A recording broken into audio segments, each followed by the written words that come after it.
आप सभी का हमारे YouTube चैनल पे बहुत बहुत स्वागत है। आइए आज सुनते हैं माघ मास कृष्ण पक्ष सकट चौथ व्रत की कथा। इसे सकट चौथ, तिलकुटा चौथ, संकष्टी चतुर्थी, तिल चौथ आदि नामों से जाना जाता है। इस दिन भगवान गणेश के भालचंद्र स्वरूप का पूजन किया जाता है। जो भी भक्त सच्ची श्रद्धा के साथ, नियम और निष्ठा के साथ सकट चौथ का व्रत करते हैं, भगवान गणेश जी की कृपा से उनके सभी प्रकार के दुख और कष्ट दूर होते हैं तथा सुख और समृद्धि की प्राप्ति होती है। तो आइए सुनते हैं माघ मास कृष्ण पक्ष सकट चौथ व्रत की कथा। तो बोलिए प्रेम से भगवान गणेश की जय, चौथ माता की जय। सकट चौथ व्रत कथा के अनुसार एक नगर में साहूकार और उसकी पत्नी रहते थे। दोनों का धर्म, दान व पुण्य में कोई विश्वास नहीं था। उनकी कोई भी संतान नहीं थी। एक दिन साहूकार अपने पड़ोसन के घर गए। उस दिन सकट चौथ का दिन था और पड़ोसन सकट चौथ की पूजा कर रही थी। साहूकारनी ने पड़ोसन से पूछा कि यह तुम क्या कर रही हो? तब पड़ोसन ने कहा कि आज जो कि सकट चौथ का व्रत है, इसलिए मैं पूजा कर रही हूँ। साहूकार ने पड़ोसन से पूछा कि इस व्रत को करने से क्या फल मिलता है? तब पड़ोसन बोली कि इसके करने से धन, धान्य, सुहाग और पुत्र सब कुछ प्राप्त होता है।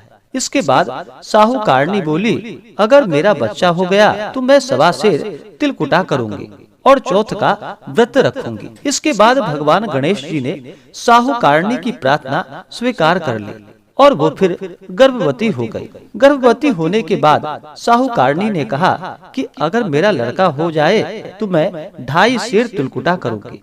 कुछ दिनों के बाद उसे एक लड़का हुआ। इसके बाद साहूकारनी बोली कि भगवान, मेरे बेटे का विवाह हो जाए तो मैं 5.25 सेर तिलकुटा करूंगी। भगवान गणेश ने फिर उसकी प्रार्थना स्वीकार कर ली और फिर लड़के का विवाह तय हो गया। सब कुछ होने के बाद भी साहूकारनी ने तिलकुटा नहीं किया और भगवान गणेश जी का पूजन नहीं किया। इसके कारण सकट देवता अत्यंत क्रोधित हो गए। उन्होंने जब साहूकारनी का बेटा जब फेरे लेने जा रहा था तो उन्होंने उसे फेरों के बीच से ही उठाकर पीपल के वृक्ष पर बैठा दिया।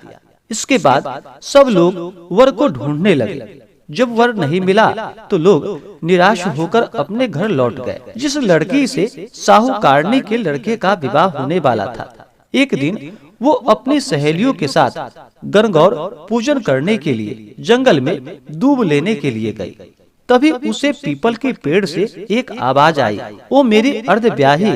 यह सुनकर लड़की घबरा गई और अपने घर पहुंची। लड़की की माँ ने उससे जब पूछा तो उसने सारी बातें बताई। तब लड़की की माँ पीपल के पेड़ के पास आई और जाकर देखा तो पता चला कि पेड़ पर बैठा शख्स तो उसका जमाई है। लड़की की माँ ने जमाई से कहा कि यहाँ पर क्यों बैठे हो? मेरी बेटी तो अर्धब्याही कर दी, अब क्या चाहते हो? इस पर साहूकारनी का बेटा बोला कि मेरी माँ ने चौथ का तिलकुट बोला था, लेकिन अभी तक नहीं किया।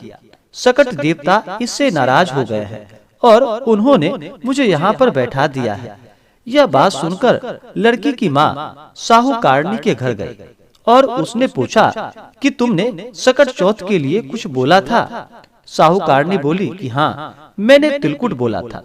इसके बाद साहूकारनी ने फिर कहा कि सकट चौथ महाराज, अगर मेरे बेटा घर वापस आ जाए तो मैं 2.5 मन का तिलकुटा करूंगी। इस पर भगवान गणेश ने फिर से उसे एक बार मौका दिया और इसके बाद उसे वापस भेज दिया। इसके बाद फिर साहूकारनी के बेटे का धूमधाम से विवाह हुआ। साहूकारनी के बेटे और बहू घर आ गए। तब साहूकारनी ने 2.5 मन तिलकुटा किया और बोली कि हे सकट देवता, आपकी कृपा से मेरे बेटे पर आया संकट दूर हो गया है और मेरा बेटा व बहू सकुशल अपने घर आ पहुंची है। आपकी महिमा मैं समझ चुकी हूँ।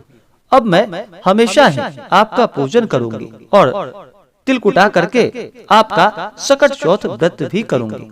इसके बाद से सारे नगर वासियों ने तिलकुटा के साथ सकट चौथ का व्रत प्रारंभ कर दिया।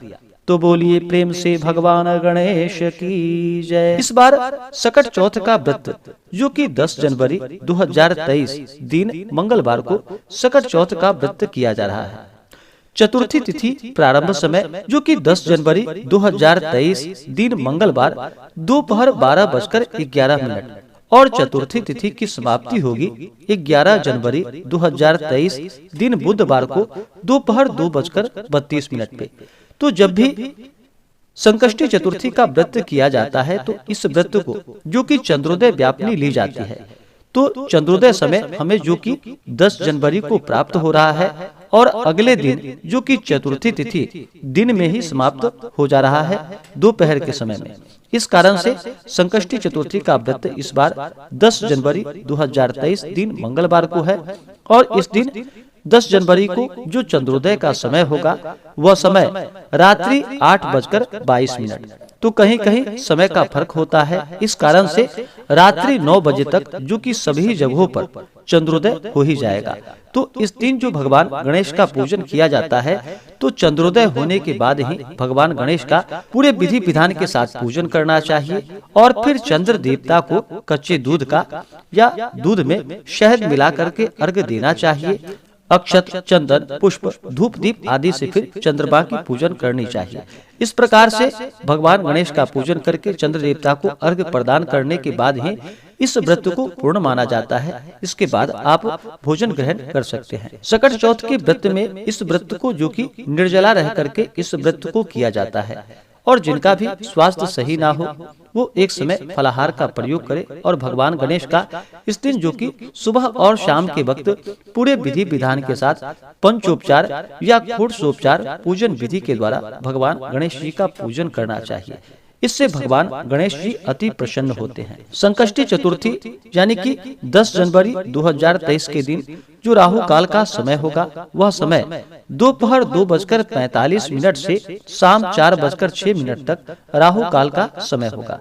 राहु काल समय के दौरान कोई भी शुभ कार्य या नया कार्य नहीं करना चाहिए। यह लाभकारी नहीं होता है। तो राहु काल समय को छोड़ करके इससे पहले या इसके बाद ही पूजन आदि का कार्य करना चाहिए या किसी भी प्रकार के शुभ कार्यों को करना चाहिए। 10 जनवरी को जो कि सूर्योदय का समय सुबह 6:45 और सूर्यास्त शाम 5:24। इस दिन सर्वार्थ सिद्धि योग भी होगा जो कि सुबह 7:15 से सुबह 9:01 तक सर्वार्थ सिद्धि योग होगा। तो इस दिन भगवान का पूरे विधि विधान के साथ पूजन करें। जो भी व्रत को रखते हैं उन्हें व्रत के दौरान नियम निष्ठा का पालन करना चाहिए। व्रत के दौरान किसी के ऊपर क्रोध नहीं करनी चाहिए। अपने मन में किसी के प्रति ईर्ष्या या द्वेष का भाव नहीं लाना चाहिए। ब्रह्मचर्य का पालन करना चाहिए और पूर्ण श्रद्धा भक्ति भाव के साथ विश्वास के साथ भगवान का पूजन करना चाहिए। कथा श्रवण करनी चाहिए, भगवान की आरती करनी चाहिए और फिर चंद्र देवता को अर्घ्य प्रदान करके व्रत को पूर्ण करना चाहिए। इससे अनंत गुना पुण्य फलों की प्राप्ति होती है। तो आशा करता हूँ कि जानकारी आपको अच्छा लगा हो। तो हमारे चैनल पे नए हैं तो चैनल को लाल बटन दबा करके सब्सक्राइब करें, साथ में बेल आइकन घंटी को दबाएं ताकि मेरे वीडियो का नोटिफिकेशन आपको समय से मिलता रहे।